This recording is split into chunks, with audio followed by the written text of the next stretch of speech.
তা জানি না তোমার পিতার আদেশ তোমাকে সে সম্মান ঠিক আছে ভাইজান, আমার পিতার আদেশ আমি অমান্য করতে পারবো না। তাহলে চলুন আমি দরবারে চলে যাবো। ঠিক আছে, চাই চলুন।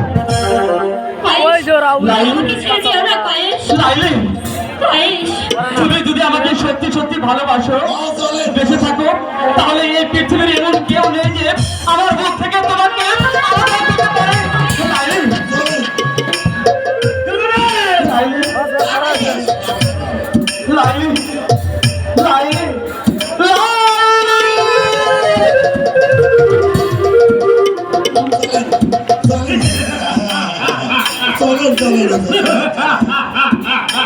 শাহজাদা কায়েস তো গেছে দরবারে, তাহলে তুমি কোথায় যাবে? ভাইজান, আমি আমার প্রাসাদে যাব। আচ্ছা, তুমি প্রাসাদে যাবে? তোমার রূপ যৌবনে আমি পাগল হয়েছি। তাই তো তোমার রূপ যৌবনের উপর আমি ভাইজান, এসব কি বলছেন? এসে বলে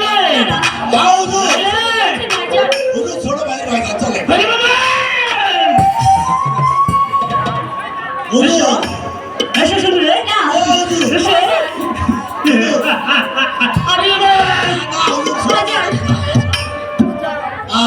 আমি আপনার ছোট বোনের মতো। ছোট বোন? আচ্ছা বলছি, এসো, তুমি যদি আসো আমি তাহলে তোমার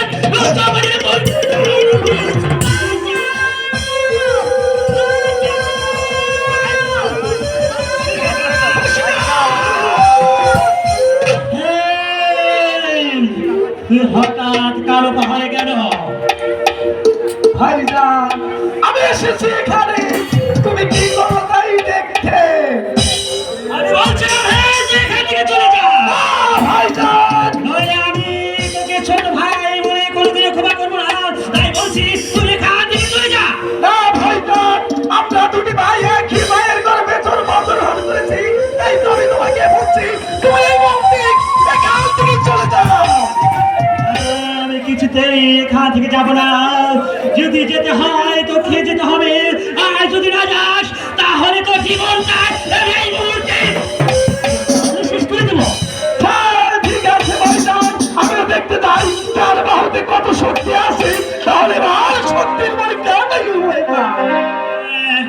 তবে সব তার ভারতে কত শক্তি আছে দেখা যাবে।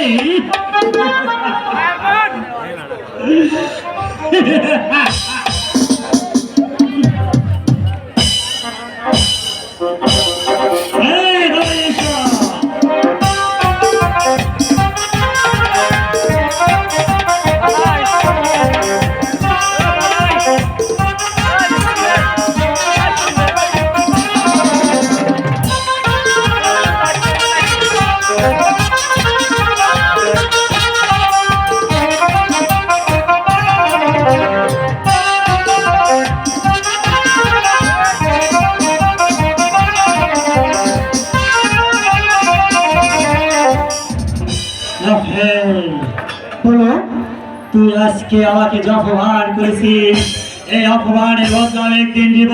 মনে রাখিস রাফেল, চলে যাও। ক্ষমা করবে না। ভাইজান, ভাইজান, ভাইজান, তুমি আমাকে ভাইজান বললে? হ্যাঁ ভাইজান, আপনি তো আমার ভাইজানই। ভাইজান, ওরে ভুল, আমার তো কোনো ভুল নেই, তাই তো তুই যখন আমাকে ভাইজান বলে ডেকেছিস, তোর তো আর কোনো ভয় নেই। এই মুহূর্তে চলো, আমি তোমার পিতার কাছে তোমাকে পৌঁছে দিব। চলুন ভাইজান।